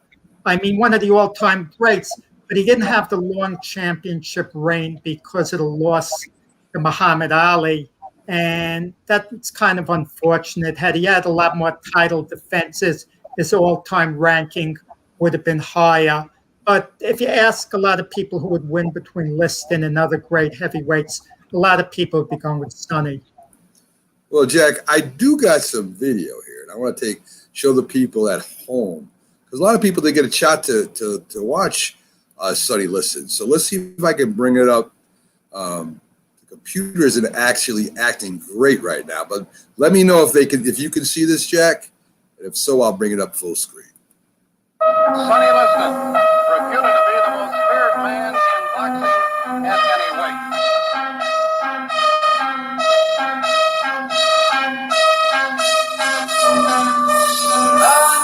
How's the picture, Jack?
Big hitter.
So let me stop sharing that right now. And Jack, I mean, to me, the guy just looked powerful. I mean, it looked like he could knock you out with his left or his right. I mean, incredible power in both hands, and a lot of knockouts in his career, Jack. Liston had a jab that was so powerful it went right through you, and just very, very intimidating, powerful. And opponents would be just half beaten before the opening bell. He had the most intimidating stare down of maybe any fight in history. Yeah, I mean, they showed a picture of that. It looks like he got in a little trouble doing it. It looks like he got thrown in a paddy wagon at some kind of, protest or whatever. So it looks like he was active with the civil rights. No. He had a lot of trouble with the law. Okay. Well, he's a bad boy, I guess. There's nothing wrong with that. Being a heavyweight champ of the world. Again, I've read about ties that Liston did have with organized crime. Now, I don't know if they're right or not, or a lot of people speculated. You mentioned that, Jack. I mean, I imagine there's influences outside boxing, especially at that time. Do you think any of that is true or relevant at all? I don't think it's relevant as far as the way it affected his career in the ring at all. I mean, look, he came up against Ali. He lost. People couldn't believe he'd lose to young Cassius Clay. So they immediately said it was fixed because Sonny retired on his stool at the end of the 6th round, claiming a shoulder injury. And he chased Ali for all 6 rounds, Clay for all 6 rounds, threw everything he had and couldn't get him out of there. And but then they had a rematch and he got in great shape for the rematch. And some people feel he would have actually regained the title because he was in phenomenal shape. But 3 days before the fight, Ali had a hernia and had to be operated on, and they rescheduled the fight. And Liston lost that peak condition and couldn't get it back for the second coming of the rematch. And then he got stopped in 1 round, and people couldn't believe one punch did it. But if you look at the replay, the punch did land clean, and it did snap his head downward. I feel it was a legitimate knockdown, but a lot of people feel no, it definitely wasn't a legitimate knockdown. It's whatever you choose to believe. Yeah, the old phantom punch, I recall them saying it was. And Ali said he threw it so fast that you couldn't see it. Of course, Ali always talked a lot of trash. And him standing over Liston, a lot of people were saying that he was screaming for him to get up. I don't know if he was screaming that or not. I will say this. Ali himself, right after the fight, he questioned whether the knockout was legitimate. He said to one of his cornermen, did I hit him that hard or what? But you look at the replay, the frames of it. A very hard chopping punch did land, on Liston. Yeah. That's beyond dispute. Yeah, so there you go, folks. So we're going to have our last timeout for today, folks. Stick with us. We got some more boxing coming at you with one of the premier boxing experts probably in the country. I'm going to say that, Jack. I'm going to say it. I'm going to mean it, too. We'll be right back after this, folks. Hi, Grandma. What's for dinner? Hey, honey, I'm making stew tonight. Ooh, can Nina come over? I'm not sure about our new friend. I wonder if there's been any drinking going on. Alcohol at her age can lead to so many bad things. I've been meaning to ask you, what would happen if someone offered you a drink? Grandma? This is hard. She's so young, but I know I need to talk to her about it now before someone tries to give her alcohol. If anyone ever does offer you a drink, I want you to say no. I have too much respect for my family, and I don't want to get in trouble. Okay. Really? I promise, Grandma. I love you too. Okay, how about tasting this stew and telling me what you think? Some children may try alcohol as young as 9 years old. It's not too early to talk about drinking. For tips on how to begin the conversation, visit underagedrinking.samhsa.gov. That's underagedrinking.samhsa.gov. This message brought to you by SAMHSA and this station. If you served honorably in our nation's armed forces and you're looking for a way to continue serving your fellow veterans in your community, then join AMVETS. Each year, AMVETS members volunteer millions of hours at VA healthcare facilities from coast to coast, helping to improve the lives of their fellow veterans through the VA Voluntary Services Program. AMVETS posts and departments also participate in a wide variety of community service projects, ranging from Americanism in our schools to supporting the Special Olympics and Boy Scouts of America. If you no longer wear the uniform today, you can still serve through the AMVETS by joining today at amvets.org. We all make choices. When it comes to alcohol, kids make choices whether to drink or not. Okay. Bye-bye. Remember, I'm going to Alex's party tonight and sleeping over. Hey, have a seat for a second. Remind me about that party again? Alex is And adults make choices whether to talk about it. That's true of parents and every other trusted adult in a kid's life. Kids want to know our expectations when it comes to alcohol and other drugs. They want guidance and honest answers to their questions.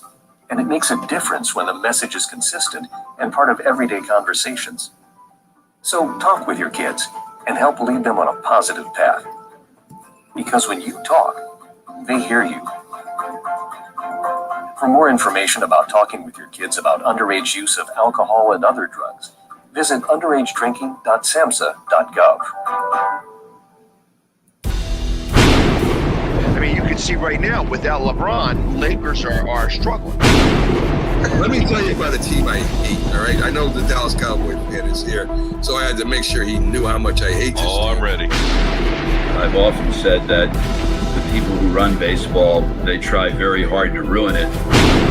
I'm from Brooklyn. I don't have a problem saying it to his face. Oh, from Brooklyn. Hey, isn't he?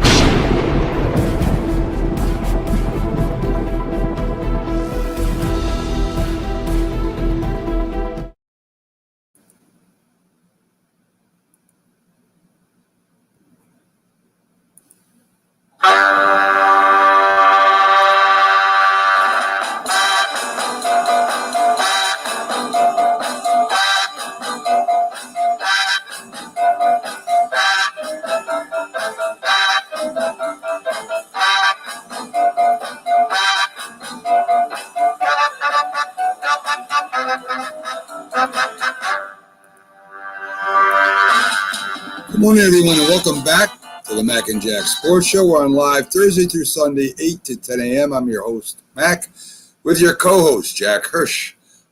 Jack, you know, we cover a lot of semi-pro football on the network. The Connecticut Tar Heels is one of my favorite teams. We cover the Connecticut Mustangs also. Real tight with the coach, Coach Tom Chesky. They are undefeated on the field. They lost one game by they didn't have a player in on time or something that they signed. So, you know, it wasn't because of field they lost. It was because of the infraction. They're in what they got different divisions, Jack. They got a higher division, a medium division, lower division goes down. And since this Connecticut Tar Heels first year, they were stuck in the lower division, even though these players have been playing together in another league for years. So they finally got to play a team in a tougher, so-called tougher division, and they beat them. So congratulations to the Tar Heels. They're in line for the playoffs, and I think they're going to do very well. They got a really good team over there. We've even interviewed some of their players. I don't know if you remember the Executioner, one of their Tyrone, the wide receiver, the little fast running back, the Tasmanian Devil. They're all on that team. And they got outstanding defense too, Jack. So it's really fun watching them do their thing out there. So. Oh, absolutely. I mean, semi-pro football, those guys play for love of game.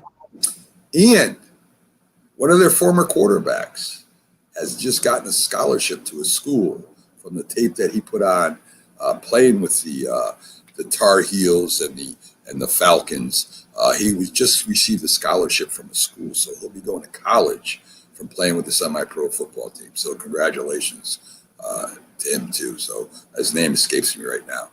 But that's what happens there. They get shots at, the Arena Football League, Canadian Football League, getting a scholarship to colleges that actually carry football programs and, even a tryout at NFL now and then. So, hopefully he does really well. And again, good good team, good players. You get tape, you got a shot. So congratulations to him.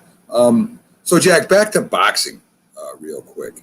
And boxing news. Now, I don't know if you watched the Pacquiao fight, but of course he lost to Ugas. I hope I'm saying it right, or Ugas.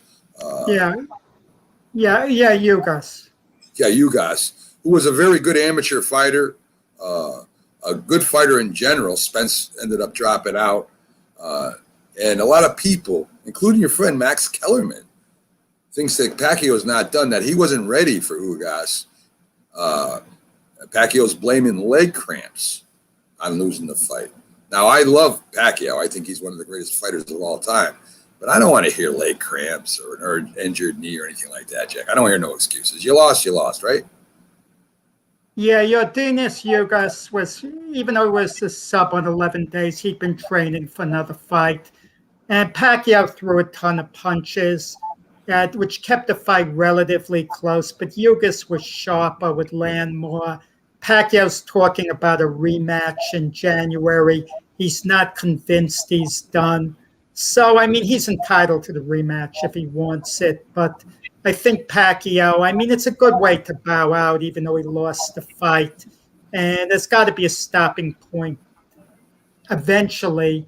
And you would have thought after the last loss that would be it for Pacquiao. But it appears he wants one last chance at Ugas, one last chance to see whether he still has what it takes. And we'll probably find out, the beginning of next year. Do you think it's a good idea, Jack, for him to continue? I mean, listen, for a 42-year-old, he's awesome. I mean, for him fighting at that age, to fight, especially at a lower weight, I could see Foreman more than him because Foreman was just a big guy who could knock you out with a jab, for God's sakes, if he caught you. And he could take a lot of punches, big man. But for somebody at that lightweight area, welterweight area, I mean, you depend a lot on speed, don't you? So when your skills fall off at a lower level, isn't that worse than at a heavyweight division? You do, but boxing is different from other sports because in other sports, the skills get diminished. It gets diminished, but your pride is hurting. But in boxing, you're getting hit. And Right. That's what the problem is, the long-term effects. I mean, Pacquiao need to look no further than his trainer, Freddie Roach, who has Parkinson's as a result of being in the ring too long. So to me, Pacquiao has nothing left to prove. But it's his life. It's something, he has to come to terms with on his own. Well, backstage right now, he made it in. We have boxer Ray the Scientist Quadro. Just recently signed with Star Boxing. So let's bring him up and see what the scientist has got to say, because I'm very interested, as I told you before, in the nickname itself. I mean, I want to watch him fight just because he's got that nickname. So let's bring up Ray and see how he's doing today. I'm glad, Ray, we can hear you now. I'm glad you joined us. Hey, glad to be here. Good morning, guys. Good morning. Ray, let me start with that nickname. I mean, Iceman, the Tank, the Enforcer. You have the Scientist. I mean, Yeah. that is very unique. What got you to have that nickname? I was always a little nerdy kid growing up. My first regional tournament, I was 13, and I was going against a favorite from Jersey, and nobody from New York knew me, so I was fighting everybody on all corners of the ring. And when I finally got in there, my pops just told me, yo, keep it basic, keep it simple, and, do what you do best. And I did exactly that. I schooled the kid in basic boxing fundamentals, and I basically washed him. And one of my teammates from the regional team from Metro called me the Scientist from then on because I had the glasses, and once I took them off, I just went to work. So the Scientist comes from the glasses, and it's a unique name. It really is. I mean, that's that. I like I said, a lot of the nicknames normally have to do with destruction and stuff like that, or being cool, and that's pretty neat that you have that. So you're 1-0 professionally. You just recently signed with Star Promotions. Is that right? Well, we signed for this fight. We had to pivot a little bit, but we we got this fight with them, so I couldn't be happier and more grateful to Start Boxing for the opportunity.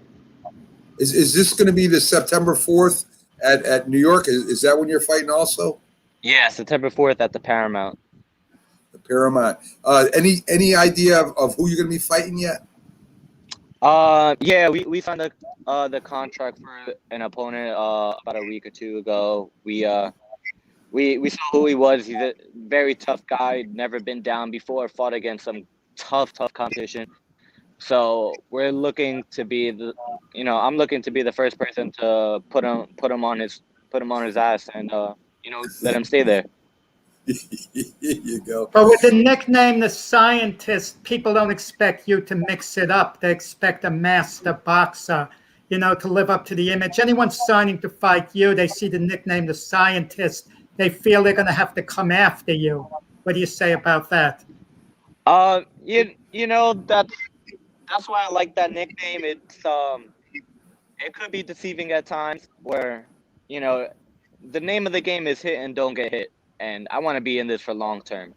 But at the same time, when I see an opportunity, I'm definitely going to take it. And,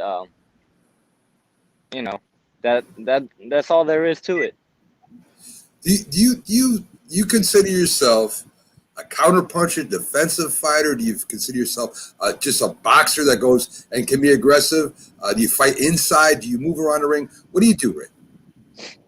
Well, like I was saying before, the name of the game is hit and don't get hit. So, I'm a boxer through and through. But when it takes time, when the time comes where I gotta just sit down and trade out, I'm not afraid to do that at all. So. Okay.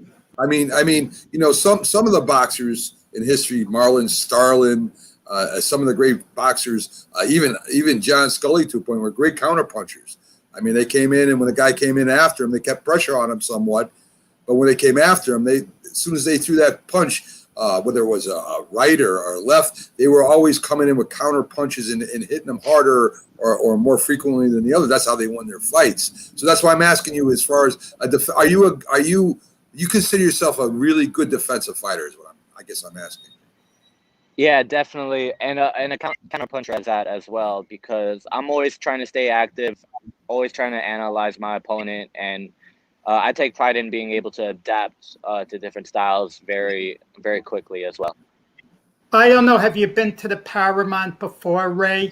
Because yeah. Go ahead. No, I haven't. I've had a couple stablemates fight out there, and so I'm excited for it to be my first time out there. Ray, it's a small venue where the fans are right on top of you, a great crowd, a lot of noise. I got to warn you, if you're handing out a boxing lesson and it's a boring fight, they're going to start to boo you. What do you do? Do you continue to hand out the boxing lesson and walk away with a lopsided decision? Or do you take chances, mix it up to make the crowd happy? What do you do? You always gotta mix in a little bit of both. You gotta look out for yourself as a boxer. Like I said, you want this to be long term. You don't want to damage yourself too rough too early. But at the same time, you definitely got to take risk in order to give the crowd what they want and make sure they come again and look out for you.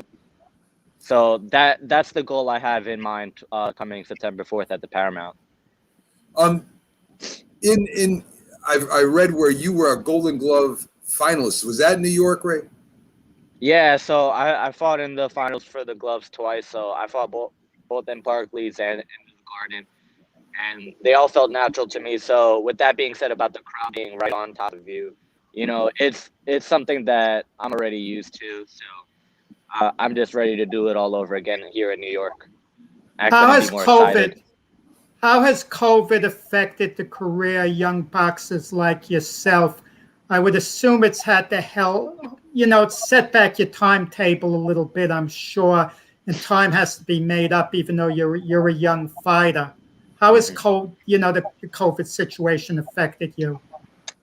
In the sense that, like, right before COVID hit, I was ranked 7th in the nation in my weight class in the amateurs.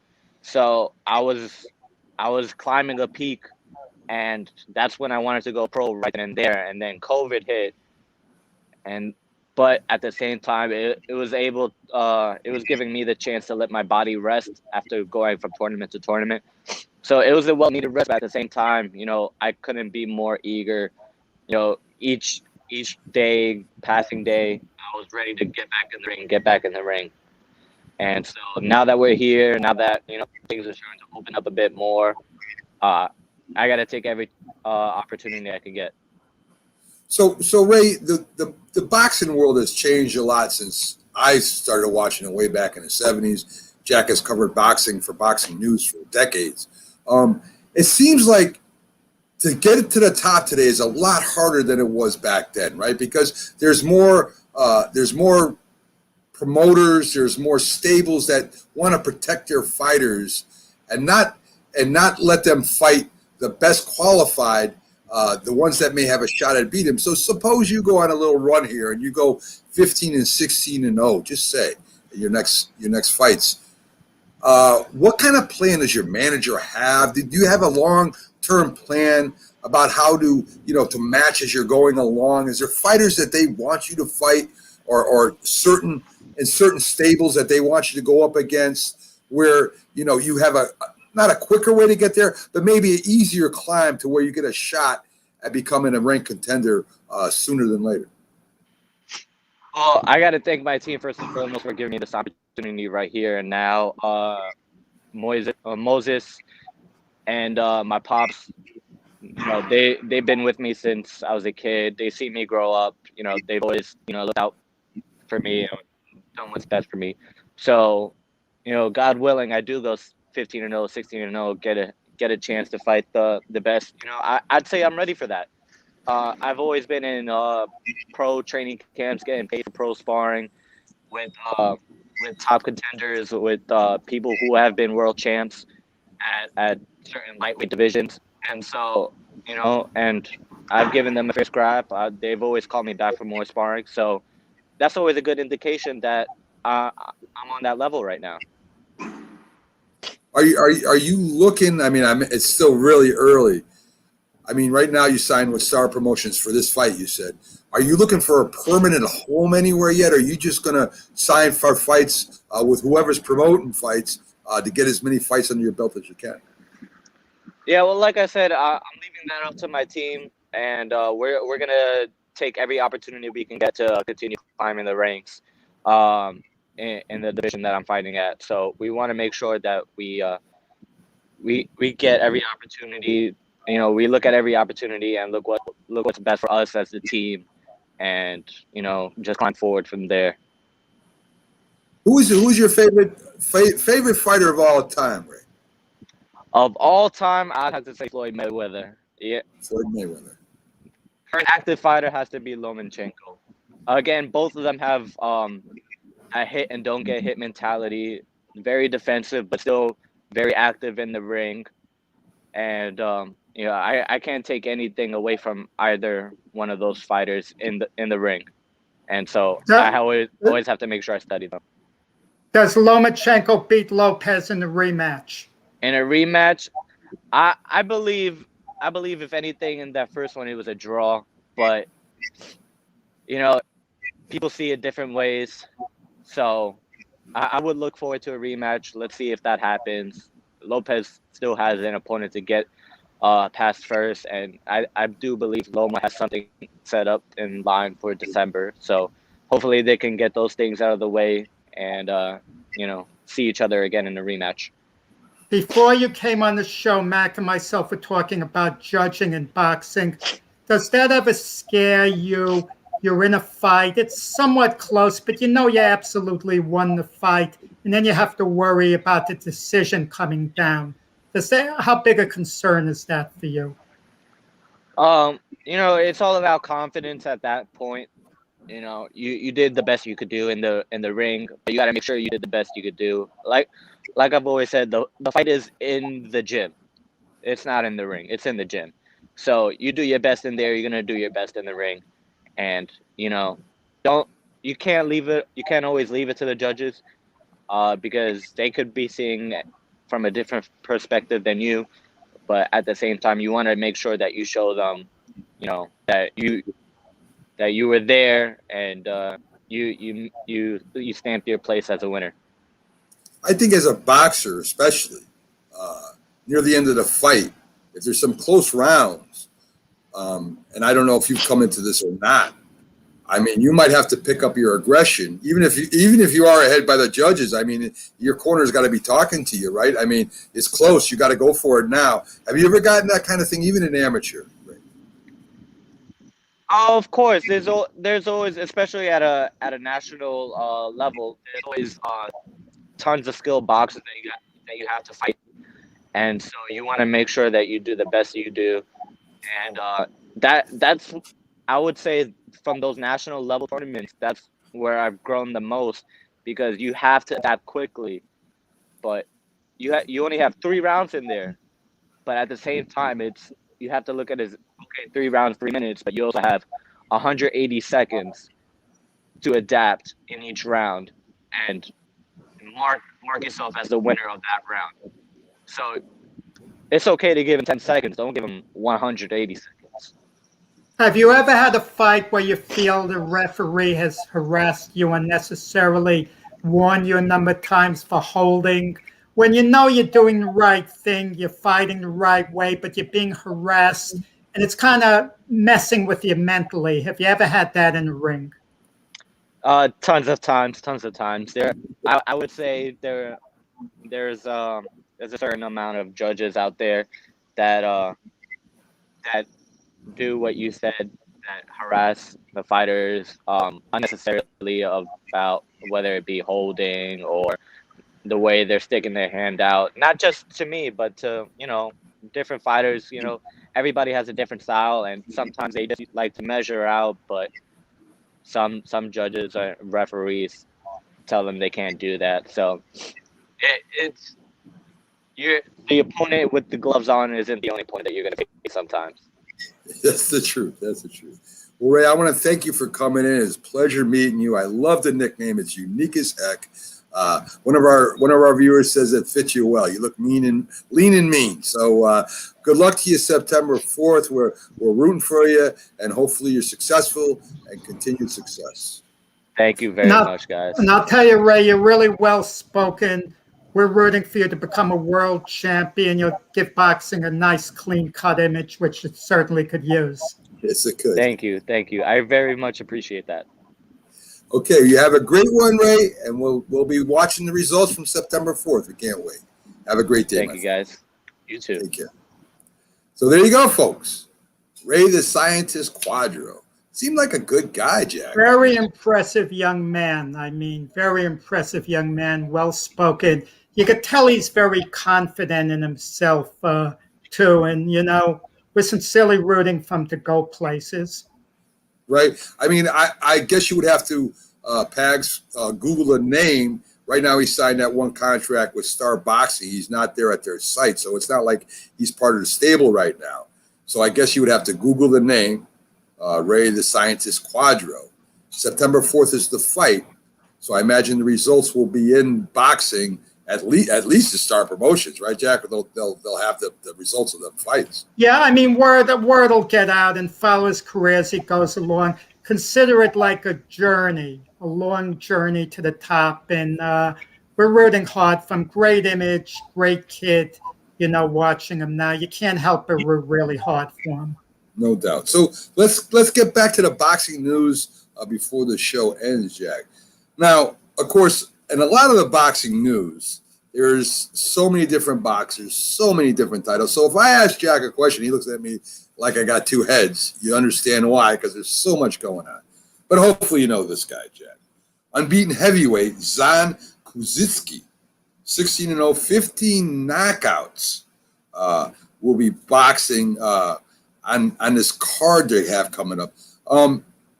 Have you heard of Kazuski? And he's 16-0 right now. He's a heavyweight champion, not champion, contender, Jack. A contender of what? A contender.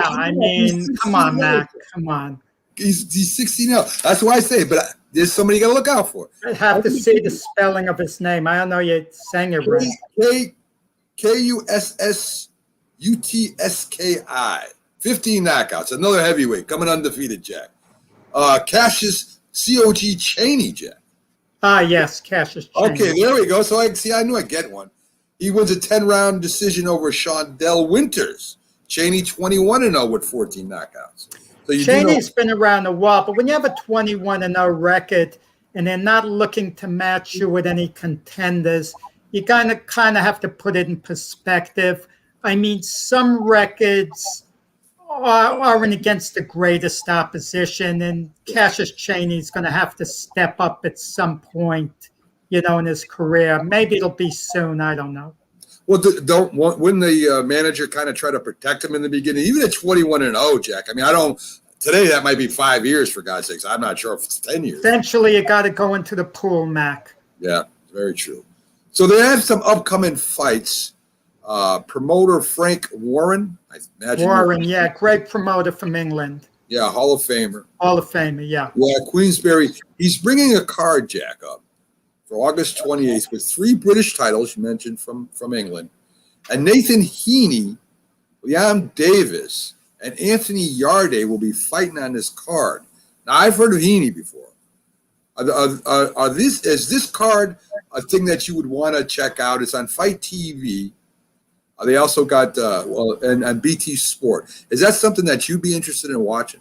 Well, Anthony Yarde is the intriguing fighter. He was given a big build-up, and then he challenged Sergey Kovalev for the light heavyweight title. He got stopped in the 11th round, a tough fight. And then later on, Anthony Yarde got upset, lost another fight. So he's one of those fighters that Frank Warren is trying to bring back. To me, he's the big name on that show, but that's really a domestic show for the British fans. That's not an international type show. It wouldn't garner any international interest at all. But within England and their domestic titles, I mean, it's a good show. So, I mean, well, England boxing is probably bigger than here now, Jack, for God's sakes. Fight TV has a couple ladies on here. I don't know if you ever heard of these, so I'm going to ask you about them. 28th August, Kim Clavel versus Maria Vargas. I mean, Clavel, I guess, is the big name there. Have you heard of these people, Jack? No, not really. I'll be honest, Mac. You have the elite female fighters like Clarissa Shields, Katie Taylor, Amanda Serrano, Jessica McCaskill, and then a number of others, as well. I could go on and on. But you have certain women fighters who, I mean, they're making their way up the ranks. They're slowly getting a name for themselves. But listen, Mac, it's the equivalent. Let's compare it to baseball. I mean, there are a lot of good minor leaguers out there who are building themselves up to major league status, and we haven't heard of them. Like, if I'm going to ask you who's the best prospect coming up in the minor leagues in the Kansas City Royals system, even the biggest baseball experts might not know who it is. And that's how it is in boxing as well. There's so many fighters out there, until they actually start really making a name for themselves, they slip totally under the radar. Well, let me ask you a question, Jack. At one time, 21-0, I don't care who you fought, was big news, right? I mean, even when Sugar Ray Leonard started coming up, he didn't fight the best fighters right away, but we followed him. And then, of course, that has something to do with the way boxing was back then. So, I mean, what's the difference today? When I see somebody 16-0, 21-0, I don't care who they fought. Their name would normally be out there, right? Well, I disagree with that example. When Sugar Ray Leonard went on the way up, they got him some name opposition. Maybe his first few fights weren't against names that people heard of, but then they got them name opposition. It was the same way. Yeah, it was the same way with all the guys they would be building up. I mean, a young Joe Frazier would fight someone like a Scrap Iron Johnson, who people heard about on the West Coast. Leonard would be fighting, certain fighters like a Johnny Gant from his area, Washington, D.C., who people heard about. And they would get the experience against certain names, journeyman fighters on the way up. Johnny Gant was a little better than a journeyman, in case anyone, that's for the hardcore boxing fan. But sometimes certain fighters fight a ton of names, and you haven't even heard of any of them if you look at their records. I mean, it depends on the individual fighter. The problem with women's boxing is there's not nearly as many women boxers as there are men boxers. So it's very hard on the build-up, to build a woman boxer up. That's why you see a lot of times a woman boxer fighting for a title, she may have only had a half dozen fights because opponents are hard to find. Yeah, when we had that one lady boxer on, she mentioned that there's not a lot of boxers, so people will fight each other like multiple times, whether they wouldn't in the men's ring. I still have maybe I'm old school, Jack, but I cringe when I watch women fight. I can't help it. I watch them. And it's like, I can only imagine that. Like I was talking to that woman, my daughter or my sister in there and getting hit like that. I would want to go in there and stop it. I mean, it still affects me. I don't care how new school everybody is. It still makes me cringe when I watch them fight. Mac, I don't cringe. I mean, the women have every right to box just as much as the men, and they've come a long way over the years. The technique is great. They give you great quality. What scares me, in boxing is when you have a fatality. It breaks my heart. You see a man being carried out on a stretcher. We haven't seen that yet with a woman in the ring. No. And if such a thing happened where a woman was just beaten down and then she died, you see it carried out, that would be national news. Yeah. I mean, that would go through the roof. And then you'd see people saying, well, women shouldn't be allowed to box. It could happen to a man, but then the women would be treated differently by a certain segment, and they shouldn't be treated differently. But something about a woman getting hurt, it kind of instinctively affects you more than if a man got hurt. But it's devastating anyway. Anyway, yes. And I agree. There are certain instincts that we can't help. So what did you think about Max Kellerman saying that Pacquiao isn't done yet? I mean, I respect Max's opinion. He's got his own boxing show also. He thinks that he wasn't ready. He just wasn't ready for Ugas. He was getting ready for Spence. And then when it got replaced, blah, blah, blah. I don't know if I agree with Max on this one, Jack. I disagree with Max. Yordenis Ugas is very basic. He's in front of you. He stands in front of you. He's effective. Pacquiao was a smaller man, threw a lot of punches. The problem was Pacquiao was missing with just nearly everything he threw.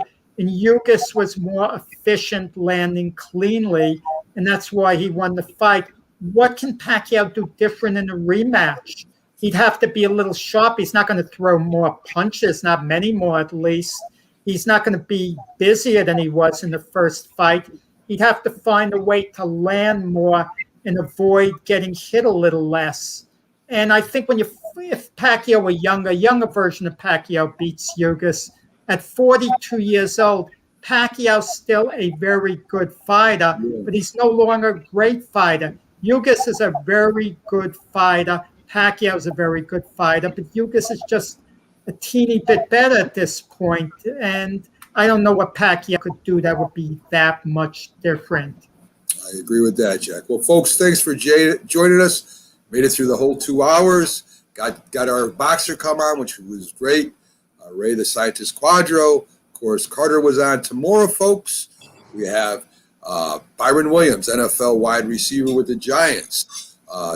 Keith Angle, TGI Sports host. And also the Philly sports guy will be joining us. So we're going to have the Eagles, the Giants, and the Patriots all represented tomorrow. New York, Boston, and Philly. We'll see you tomorrow, folks. Thanks for joining us. Have a great Thursday night. We'll catch you tomorrow.